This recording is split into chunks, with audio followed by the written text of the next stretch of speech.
Y al final, lo que os quiero contar es por qué votarnos a nosotros y nosotras en esta candidatura de Unidad Popular y no a cualquier otra. Y que salgáis más o menos convencidos de que de verdad es la mejor decisión, que es el voto más útil que se puede hacer, porque cuando empiezas a discutir con varios grupos, curiosamente siempre soy la única tía, está todo lleno de tíos hablando de economía, cosa que ya me da que pensar, me da bastante que pensar. Y cuando de repente ves que las propuestas de todo el resto de grupos, ¿no?, de esto que yo no me voy a cortar un pelo y lo voy a llamar el nuevo doble bipartidismo, al señor Rosell le gusta mucho, al presidente de la COE, ese gran explotador, pues la verdad es que lo primero que pienso es que lo estamos haciendo bien, porque el nuestro es el único programa que no le gusta. Y si a Rosell le gustara nuestro programa, yo de verdad me lo haría mirar. ¿Qué es lo que nosotros estamos proponiendo? Nosotros estamos proponiendo medidas y políticas a corto, a medio y a largo plazo. Porque pensamos que en este momento, bueno, sabemos porque estamos donde está el resto de la gente y donde está la clase trabajadora, no en nuestra nube, ¿no? Sabemos que hay un momento de emergencia social. Y es un momento de emergencia social que hay que cubrir con propuestas que hagan que podamos asegurar la existencia material de la gente, porque sin la existencia material, pues ya me diréis en qué quedan el resto de derechos, que es en nada absolutamente. O sea, ¿qué libertades puedes tener si no tienes el derecho a existir cubierto? Y en ese sentido, lo que hemos propuesto es, en primer lugar, ese plan de emergencia social que trata de rescatar a la ciudadanía de la situación espantosa en la que se encuentra una gran parte de la población.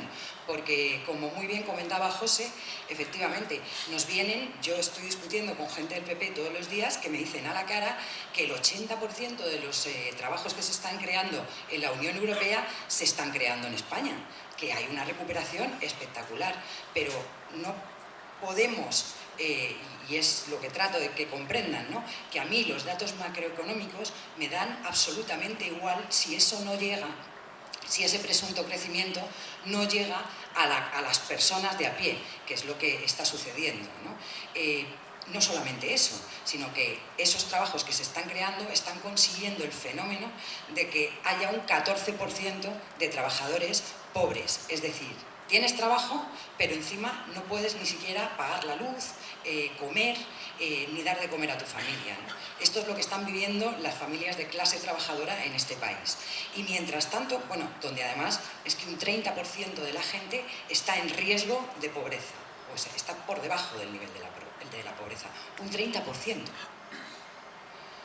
A la vez, ¿qué ha sucedido? Pues que en los años de la crisis hay un 13% más de millonarios en este país. Miramos para otro lado, hacemos como que no tiene que ver una cosa con la otra, evidentemente no. Hay quien está ganando y hay quien está perdiendo. Es decir, se está recuperando la economía a costa de nuestros derechos y de nuestra forma de ganarnos la vida, que siendo clase trabajadora es con el salario que nos pagan por nuestro trabajo, ¿no? Ante esto, ¿qué planteamos nosotros? Pues medidas a corto, a medio y a largo plazo. Pero hay que plantearlas a corto porque la gente no puede vivir. En ese sentido, hemos hecho un plan de emergencia social que os voy a contar un poquito por encima. Espero tampoco aburriros demasiado con ello, pero sí que creo que es importante. Que es importante precisamente por lo que decía José, porque hay que compararlo para saber qué es lo que nos diferencia, hay que compararlo con lo que están proponiendo otros grupos políticos, algunos que parecía que estaban cercanos, otros que desde el principio sabíamos que no, pero que ninguno se está centrando en las cosas que nos estamos centrando nosotros, y ahora os lo explico un poco más. La medida estrella es una cosa realmente muy modesta, ¿no?, que hemos planteado desde Unidad Popular, es esa de la creación de 1 millón de puestos de trabajo, que ya incluso la gente de izquierdas levanta un poco la ceja cuando se lo empiezas a contar, porque dicen, ¿será esto de verdad posible?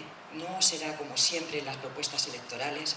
Y ahí vemos que es el primer sitio donde tenemos que trabajar, porque digamos que el triunfo de la derecha, el triunfo del pensamiento neoliberal ha sido ese, el del pensamiento, el que nos hace pensar que el sentido común nos dice que hay cosas que se proponen pero que son utópicas, que hay cosas que están bien, pero algo dentro de tu cabeza te dice, yo no sé si esto se puede hacer o no. Ahí es donde hemos perdido a lo largo de todos estos años, donde la izquierda ha abandonado su discurso. Y ahí es en el primer sitio que con argumentos, y nosotros con las cuentas bien hechas, tenemos que trabajar. En que la gente, de repente, cuando le dices que puedes crear con 9.400 millones de euros 1 millón de puestos de trabajo, es decir, darle un trabajo mínimamente digno a 1 millón de trabajadores y trabajadoras de este país, no piense que eso es complicadísimo y que se dé cuenta que solamente el rescate a la primera de las cajas que se rescataron en este país, que fue la Caja Castilla-La Mancha, todavía en tiempos de Zapatero, costó más de 10.000 millones de euros. Y de eso sí que no vamos a ver un duro. Y sí que se pudo hacer. Después, evidentemente, nos hemos gastado más de 60.000 más y nos hemos endeudado hasta las cejas. Pero es que realmente solo esta medida cuesta menos que salvar a una de las cajas. Como os decía, es la creación de 1 millón de puestos de trabajo donde además recuperamos el poner el trabajo en el centro del discurso y en el centro de la recuperación. El trabajo digno, el trabajo con derechos. Realmente no es un gran sueldo, pero dada la precarización que se está sufriendo en este momento, pues crear 1 millón de puestos de trabajo entre 900 y 1.200 euros de salario neto, pues nos parece que dinamizaría suficientemente la economía, además porque la gente tendría dinero para gastar y se crearían en el sector privado otra serie de trabajos de manera colateral que ayudarían a una recuperación sostenible. Además, los trabajos que pensamos crear no nos los vamos a inventar, son cosas que se necesitan, que dentro de las comunidades, de los ayuntamientos, hay cosas que se tienen que hacer, que tienen que ver con educación, que tienen que ver con servicios sociales, que tienen que ver con la economía de cuidados y que no se cubren porque para el sector privado no son interesantes, no son rentables, ¿no? Y en ese sentido sería lo que vendríamos a cubrir. Aparte de esto, como evidentemente hay más de 1 millón de parados en este país, hay más de 4, pues lo tendríamos que complementar con una renta mínima garantizada que hemos estimado en un mínimo de 529 euros, que es el 70% del sueldo mínimo interprofesional, subiéndolo hasta el 110%, dependiendo de las necesidades y las realidades familiares. ¿Esto es una solución? No, esto es un plan de choque.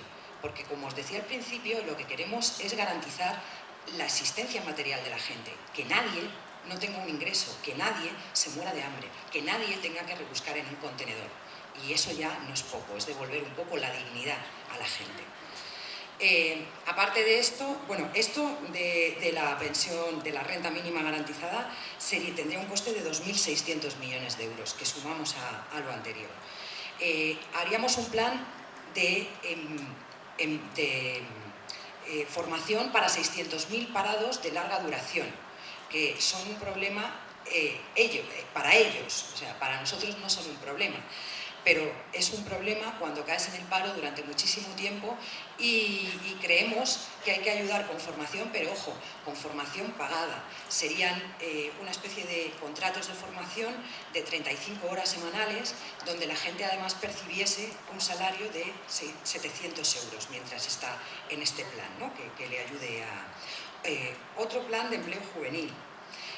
Una tarifa eléctrica para suministrar los servicios básicos y que nadie pase frío en su casa, que en este momento hay medio país pasando frío en su casa.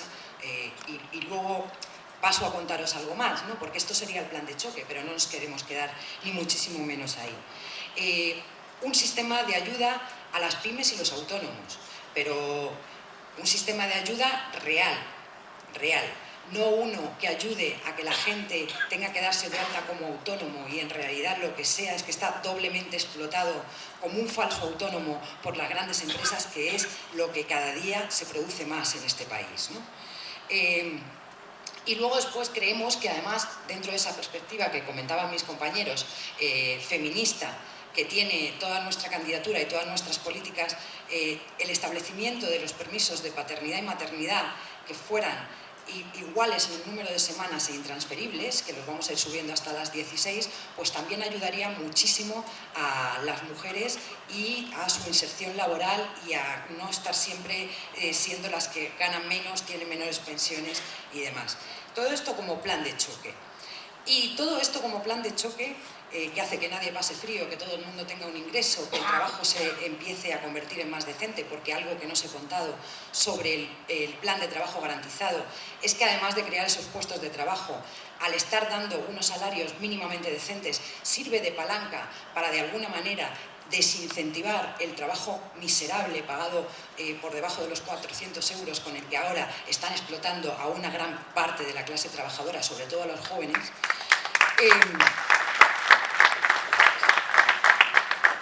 Pues todo esto nos costaría 41.250 millones de euros. Que así puede parecer mucho, pero vuelvo a repetir, esto es una cuestión de prioridades y de voluntad política.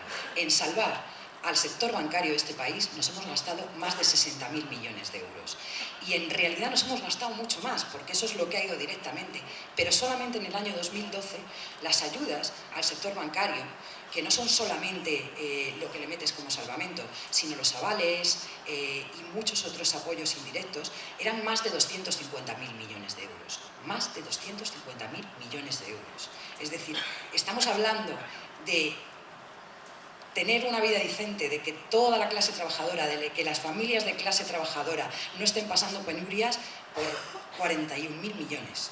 Bien, pero no nos hemos quedado ahí, porque como siempre nos dicen que la izquierda es utópica, que tenemos la cabeza en las nubes y demás, pues lo que hemos querido hacer es la cara B de todo esto, o sea, por el otro lado, un plan completo con cómo lo vamos a financiar.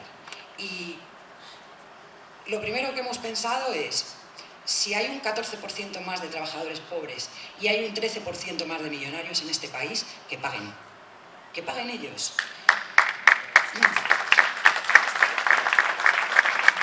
Y hemos establecido, esto sí, un impuesto nuevo al enriquecimiento patrimonial entre los años 2010 y 2015, porque ahí es donde muchos han hecho el agosto mientras los demás pasábamos penurias, que solo con eso nos aportan ya 4.600 millones de euros.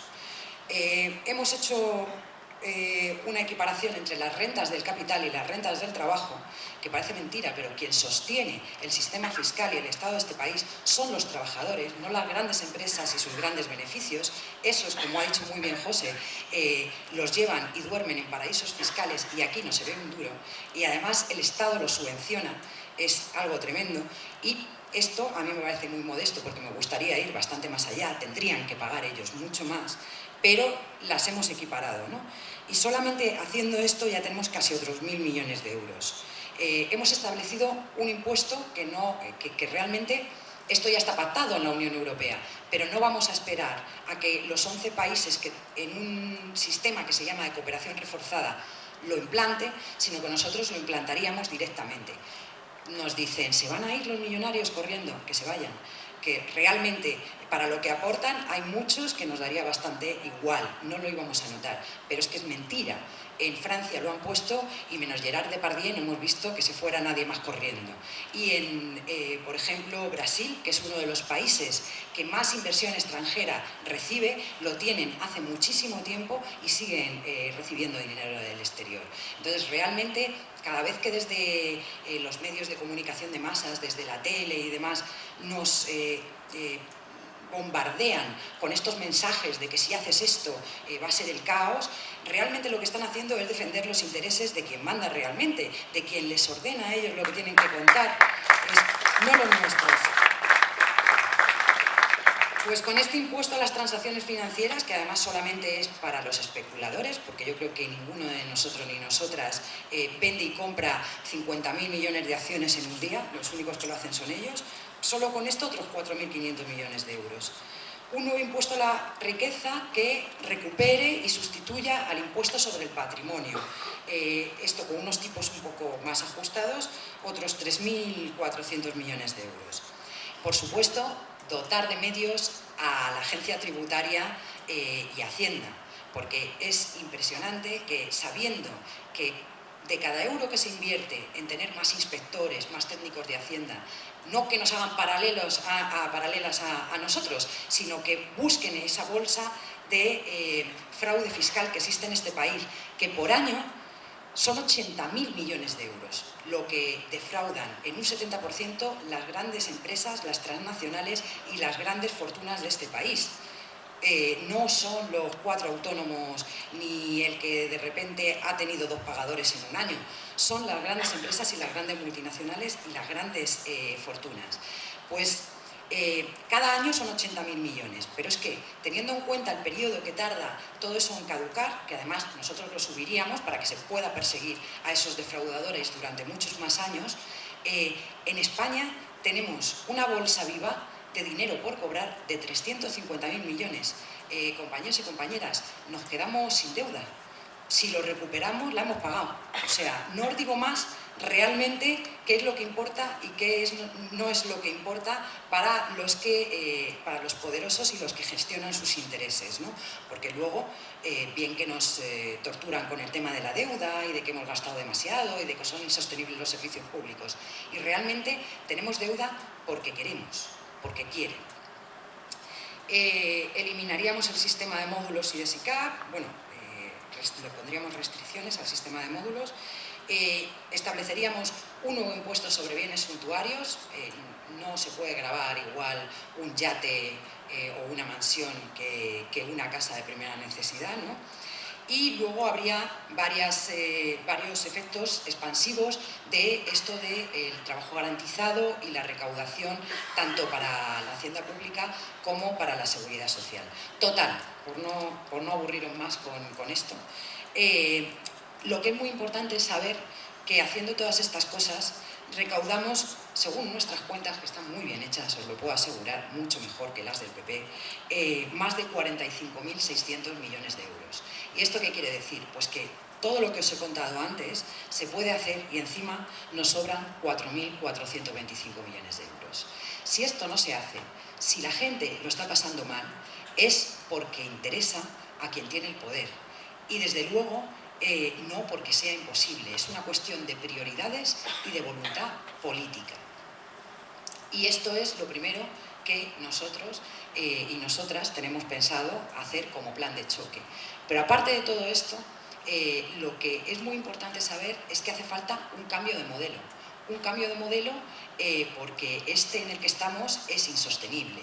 Nos dicen eso de que si es una crisis o es una estafa, y yo sí que os tengo que decir que crisis es una crisis del capitalismo, que es un sistema que se muere. Nos guste o no, es insostenible, es insostenible. Ahora bien, también hay una estafa. La estafa es la gestión que se ha hecho de esta crisis. Porque la gestión que se ha hecho de esta crisis ha sido contarnos grandes mentiras donde nos decían que hemos vivido por encima de nuestras posibilidades, que lo que es insostenible en vez del sistema son nuestros privilegios, que no tenemos ninguno, lo que tenemos son derechos. El derecho a una sanidad pública, como contaba José, el derecho a una educación pública, el derecho a unas pensiones, y aquí me paro. Ahora mismo de lo que se está hablando es de si son sostenibles las pensiones. Y no, compañeros y compañeras, las pensiones claro que son sostenibles, como todos los derechos no se pueden discutir. Lo que hay que hablar es de cómo sostenerlas. Y ahí nosotros lo tenemos muy claro. Todo ese trabajo basura que nos están imponiendo lo que hace es que los ingresos fiscales sean menores para el Estado, que la seguridad social quiebre. O sea, cuando nosotros queremos reactivar el trabajo y el mundo del trabajo y el trabajo decente y con derechos, es porque eso, por otro lado, es lo que sostiene las pensiones públicas, ¿no? Realmente las pensiones públicas no se pueden discutir. Y si no se pueden cubrir con los ingresos a la seguridad social, pues no hay ninguna zarza ardiente que nos diga que no se pueden pagar atendiendo y cargándolos a los presupuestos generales del Estado. Que nosotros sí tenemos claras nuestras prioridades y solamente con lo que queremos bajar en material armamentístico y cuestiones de seguridad que no son de seguridad, creo que las harían más que sostenible en caso de que no se pudieran pagar con los ingresos de la seguridad social. ¿Que sí se podrá? que sí se podrá si conseguimos que el trabajo vuelva a ser decente y que esté pagado justamente. Como os decía, por continuar, también queremos un cambio de modelo productivo, en el que no sea el modelo que realmente se nos dice que es que estaba equivocado, que es que ha sido especulativo el tema del ladrillo, pero esto no ha sido por nada. Esto ha sido porque había muchas élites, hay muchas élites oligárquicas, sobre todo élites oligárquicas provinciales, ligadas a esto que yo creo que nos sonará a todos todavía, que es el sistema caciquil que hemos vivido en este país durante muchísimos años, que sobrevivió al franquismo y que está perfectamente inserto en el régimen del 78, porque no se cambió quién tenía el poder, ni el poder político, ni el poder económico. Han vivido muy bien a costa de estos pelotazos urbanísticos, a costa de los beneficios de este sector de servicios con poco valor añadido, y a ellos les ha ido fenomenal. O sea, ha sido al resto de la gente, a la mayoría social, a la clase trabajadora, a la que le han ido extrayendo todo. Y con esto yo creo que lo último que voy a contar, porque yo no sé el rato que llevo hablando ya, que es la necesidad y otra de las cosas que nos diferencian. Y que nos diferencian mucho con los demás. Con todas las demás propuestas. Somos una propuesta rupturista y radicalmente democrática. Y sabemos que para que eso sea verdad y para que exista un cambio real en este país, no podemos hacer meras reformas a una Constitución que quizá en ese momento no se pudo hacer otra porque había un poco de miedo a volver al régimen anterior, ¿no? Quizá no, quizá sí. Pero desde luego ahora no podemos continuar con ella porque es un armazón que nos impide avanzar en los verdaderos derechos que tenemos que defender. Porque la corrupción es sistémica en este país. Porque los mismos poderes que estaban presentes en el franquismo siguen ahí, siguen sosteniendo todo el armazón, siguen decidiendo qué políticas económicas se implementan y siguen defendiendo a sus amos, que son los grandes corporativos transnacionales en este momento. Entonces, esa propuesta por un proceso constituyente que cambie la Constitución del 78 por una nueva en la que podamos participar todos y todas, en la que podamos decidir qué modelo de país queremos, que no exista ningún ciudadano ni ciudadana por delante de todas las demás. Nosotros proponemos desde luego un sistema republicano federal, pues es, creo, algo fundamental y que ya os digo, no es un detalle baladí, no es un capricho, es algo que tiene repercusiones en todo lo demás. Como contaba José, nosotros nos calificamos como una candidatura feminista, ecologista, nítidamente y sin equidistancias de izquierdas y rupturista con lo anterior. Y yo creo que desde el principio, y cuesta mucho porque es complicado, porque hay que hacer un esfuerzo y porque, como contaba ayer a los compañeros, yo para presentarme a otras primarias me lo voy a tener que pensar muy mucho porque es muy estresante. Nos hemos aplicado esos principios a nosotras y nosotros mismos desde el inicio. Y podemos estar muy orgullosos de ser el único espacio que se presenta a estas elecciones que ha hecho unas primarias abiertas a toda la ciudadanía, donde ha podido votar todo el mundo, que no hemos cambiado los resultados que ha habido con dedazos, que esto no ha sido un camino de rosas, compañeros y compañeras, que la democracia es una cosa muy dura, que hemos hecho un programa colaborativo, que además eso le levanta un dolor de cabeza a cualquiera. Si veis el taco así de enmiendas que nos mandaba la gente porque lo teníamos abierto a la participación, pero eso es por lo que estamos luchando y peleando. Y por luchar y pelear por eso, tampoco estamos renunciando a las luchas anteriores, a conectarnos con las luchas del pasado, a lo que hemos heredado y de lo que nos sentimos orgullosas y orgullosas, sabiendo que no podemos luchar con las armas del siglo XIX, con el capitalismo neoliberal salvaje del siglo XXI, pero que no por eso tenemos que olvidarnos y perder la esencia de lo que somos. Somos izquierda.